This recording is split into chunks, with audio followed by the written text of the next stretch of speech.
TVN 월화극 산후조리원은 특수 공간에서 벌어지는 일을 실감나게 감동적으로 그리면서도 코믹하게 다뤄평받았던 드라마입니다.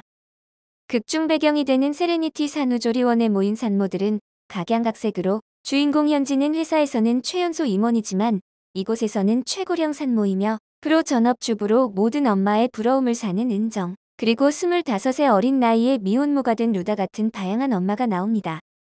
초반 현진이 출산 후 아이스 아메리카노를 마시고 싶어 고군분투하는 장면이나 루다가 매번 식사로 나와 물리는 미역국에 라면 수프를 넣는 장면 등은 코믹하게 그려지고 모유 젖병도난 사건 같은 미스터리 요소도 첨가해 출산 경험이 없는 시청자들도 드라마 자체로 즐길 수 있도록 했습니다. 특히 산후조리원의 엄마들 세계를 설국열차의 1등칸과 꼬리칸에 비유하는 장면은 너무 공감되고 웃겼는데요. 개인의 사정에 따른 상황으로 이걸 계급처럼 구분짓는다는 발상이 기발했고 장혜진 배우의 틸다 스윈튼 패러디 또한 리얼했습니다. 그리고 산후조리원에서 산모들이 감정적으로 가장 예민할 시기에 남편들은 최대한 몸을 낮추고 아내님을 자극하지 않는 것이 중요하다는 명언을 남기며 나무색에 튀지 않는 옷차림으로 초보 남편들에게 유용할 팁들을 알려주는 장면 역시 좋은 조언이었습니다. 이러한 에피소드들은 작가의 실제 경험을 토대로 만들어졌고 산부인과, 의사나 산후조리원 원장 등 전문가의 의견을 많이 들었다고 하였는데요. 여기에 배우들의 실감나는 연기가 더해지니 한국의 산후조리원 관찰 예능을 보는 듯해 보입니다. 오늘은 외국 어디에도 없는 한국만의 산후조리원을 찾는 외국 여성들이 부쩍 늘어나고 있는 요즘 비싼 요금을 주고도 한국의 산후조리원을 가겠다는 이유는 무엇인지, 도대체 어떤 식으로 관리가 되어 있는지 살펴보도록 하겠습니다. 2009년 영화 블러드에 출연한 것 때문인지 평소 전지현하고는 친한 사이로 알려진 일본 유명 여배우 마츠야마 코유키는 평소 한국에 대한 관심이 많았습니다. 일본 방송 어나더 스카이에서는 직접 한국에 와서 식문화를 소개하기도 했는데요. 또한 요즘 열풍이 불고 있는 한국식 산후조리원에도 오래전부터 관심을 가지고 있어서 결혼 전부터 주변 지인들에게 한국의 산후조리원을 추천하곤 했었습니다. 더불어 2013년 둘째 딸을 낳을 당시 한국으로 원정 출산을 와 일본 우익들에게 엄청난 테러를 당하였는데요. 이에 코유키는 전부터 한국의 산후조리원에 관심을 가지고 있었고 또한 첫째를 낳았을 때 제대로 보살핌을 받지 못해 몸과 마음이 힘들었기 때문이라고 원정 이유를 밝혔습니다. 당시에 코유키는 일본에서 상당히 탑 여배우이면서 고급스러운 포지션을 자랑했기 때문에 일본 내각에서는 한국 산후조리원에 대한 관심이 많아져 조리원의 일본인 고객들의 문의가 빗발쳤다고 합니다. 한국의 산후조리는 시설 케어 면에서 세계 최고를 자랑하고 있는 반면 일본의 경우 산후조리원이라는 것이 따로 없고 많진 않지만 산후케어센터라는 일반 사단법인 업체가 있는데요. 산후케어센터의 경우에는 아기를 병원에서 낳고 퇴원 후 산후케어센터에 들어가는 것이 아니라 그 산후케어센터 안에 있는 조산원에서 아기를 낳고 그곳에서 쉬는 것이 일반적입니다. 즉 산후케어센터는 조산원에 운영하는 서비스 숙박 개념이라고 보면 됩니다. 하지만 이마저도 시설이 부족하여 시골 같은 경우 산모에게 큰 이상이 없다면 병원이 아닌 집 또는 조산원에서 출산하는 경우도 있다고 하는데요. 최근 한국 산후조리원이 일본에 분점을 내었는데 최고의 시설과 케어를 자랑하며 일본의 중상층 이상의 사람들에게 인기를 끌고 있습니다. 일본은 아직 산부인과 시설도 너무 오래된 곳이 많아 정밀 입체 초음파 등을 하는 병원이 많지도 않고 심지어 기형아 검사나 양수 검사도 큰 이상이 있지 않은 한 해주지 않는데요. 왜 일본 여성들이 한국의 산후조리원 시설에 열광하는지 알 수 있는 부분입니다. 한편 같은 아시아권으로 한국과 비슷한 체형을 가지고 있는 중국의 산후조리는 어떻게 진행되고 있을까요? 중국은 40년 가까이 지켜온 한자녀 정책을 폐지했음에도 불구하고 얼마 전 중국 출생률이 역대 최저치로 떨어지는 일이 벌어졌는데요. 14억대국 중국의 인구 절벽으로 관련 정책과 서비스 산업이 주목받는 가운데 산후조리 풍습 등 중국 사회만의 특이한 출산 문화에도 관심이 모아지고 있습니다. 출산 후 허약해진 몸과 마음을 이전의 건강한 상태로 회복하는 것을 산후조리라고 하는데 이는 나라별로 체형이 다르다 보니 출산 및 산후조리 문화도 다를 수밖에 없습니다. 하지만 우리와 비슷한 체형을 가졌음에도 불구하고 너무나도 다른 중국의 산후조리 문화의 가히 경악을 금치 못하였는데요. 가장 대표적인 중국 산후조리 문화는 산모와 신생아가 실내에서 한 달 동안 시간을 보내며 산후조리를 하는 것으로 쪼해즈라고 부르는데 단어 그대로 앉아서 한 달을 보내는 것입니다. 이 기간 동안 산모는 바깥 출입은 일절하지 않으며 근육과 뼈가 느슨해지는 시기이므로 찬물을 먹는 것도 묻히는 것도 금지되어 있는데요. 또 감기를 예방하기 위해 한 달 동안 머리도 감지 않고 샤워도 하지 않는다고 합니다. 심한 경우에는 한 달 동안 양치질도 하지 않는다고 하는데 심히 비위생적으로 보이는데요.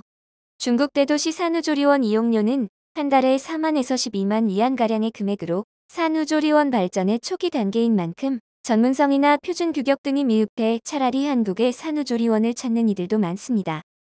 그리고 한국을 비롯해 전 세계적으로 분만 시 고통을 경감시키는 무통분만이 늘어나는 추세지만 유독 중국의 경우 그 비중이 1%에도 못 미치고 있는데요. 그 이유는 비싼 비용으로 무통주사 한 대당 2,000위안, 약 34만 원의 비용과 부작용 우려 때문이죠. 많은 인구에 비해 후진국스러운 중국의 출산 문화는 많은 문제가 있어 보입니다. 한편 최근 중국 매체에서 대한민국 정부의 출산 부양 정책에 대한 글들이 이목을 집중시키고 있는데요. 얼마 전 충남 아산시는 둘째 자녀 출산 시 최장 10년 동안 아파트 임대료 월세 전액을 지원해주는 출산 부양책을 내놓은 바 있습니다. 또 첫 아이 출산 시에는 시 정부 소유의 아파트 월세 임대료 50%를 지원받을 수 있다고 해당 언론은 보도했었는데요. 이 소식이 보도되자 중국 누리꾼들은 대규모 지원금 수령에 관심이 모여 중국 최대 규모의 포털 사이트 바이두 검색어 상위 순위에 연일 링크돼 총 218만 회 이상의 검색량을 기록했습니다. 현재 한 누리꾼은 우리는 한국처럼 출산 시 언제 임대료 면제 혜택을 받을 수 있을까라면서 아이들 낳고 기르고 집을 살 여유가 없는 중국의 많은 청년이 동분서주하며 살아보겠다고 노력하고 있다. 하지만 정부는 어떤 지원도 약속하지 않고 있다. 나도 한국인들처럼 편안하게 아이를 낳아 키워보고 싶다고 열변을 토하였습니다. 제대로 된 산후조리원도 없을 뿐더러 출산 정책 또한 변변치 않은 중국에 현재 중국 여성들은 비혼을 선언하거나 출산을 거부할 수밖에 없는 상황에 놓여 있는데요. 중국도 한국과 같은 맞춤형 지원 정책이 절실히 필요해 보입니다. 한편 아이 낳고 바람 쐬면 온몸에 바람이 든다. 산후조리를 제대로 하지 않으면 나이 들어서 고생한다는 어른들의 말, 한국 사람이라면 다들 한 번씩 들어보셨을 건데요. 먼저 해본 어른들이 그렇다고 하니 겁이 나기도 하고 아이와 단둘이 집에 남겨지면 스스로의 회복을 위한 시간을 충분히 가지기 어려워 출산 후 산후조리원행을 택하는 산모들이 많죠. 이런 상황에 대해 외국 어디에도 없는 산후조리 개념이 한국에만 있다거나 오히려 몸을 적당히 움직여주는 것이 좋다는 목소리를 내는 이들도 있습니다. 그리고 산후조리원에 대해 말이 많은 건 비싼 이용 요금 때문이기도 한데요. 시설이나 위치 제공하는 서비스에 따라 천차만별이지만 2주를 기준으로 적게는 150만 원에서 많게는 몇천만 원이 들기도 하죠. 극단적인 경우를 제외하고 평균적인 산후조리원 기본 비용은 180만 원에서 220만 원 사이라고 하는데요.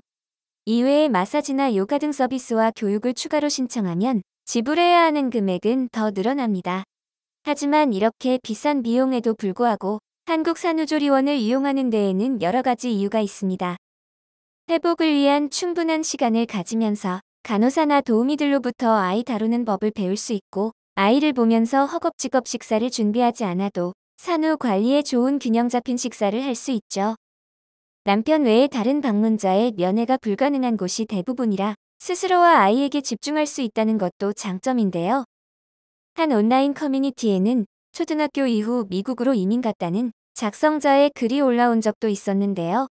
작성자는 자신이 사는 미국에서도 한국 교포 친구들은 물론 백인 친구들도 친정 어머니의 도움을 받아 한 달 정도는 충분히 쉬며 수유를 한다고 말하였습니다.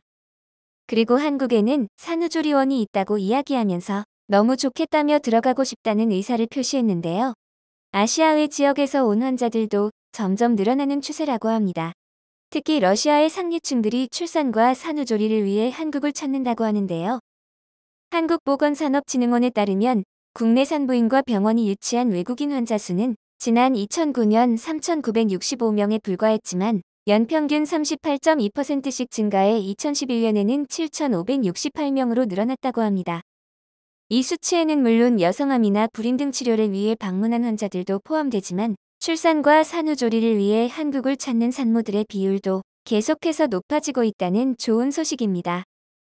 산후조리를 잘 못하게 된다면 평생 간다는 말이 있을 만큼 산후조리가 중요하게 여겨지는 현재, 쾌적한 환경의 한국 산후조리원은 앞으로도 승승장구할 것으로 보여집니다. 영상을 끝까지 시청해주셔서 감사합니다. 구독과 좋아요는 영상 제작에 큰 힘이 됩니다.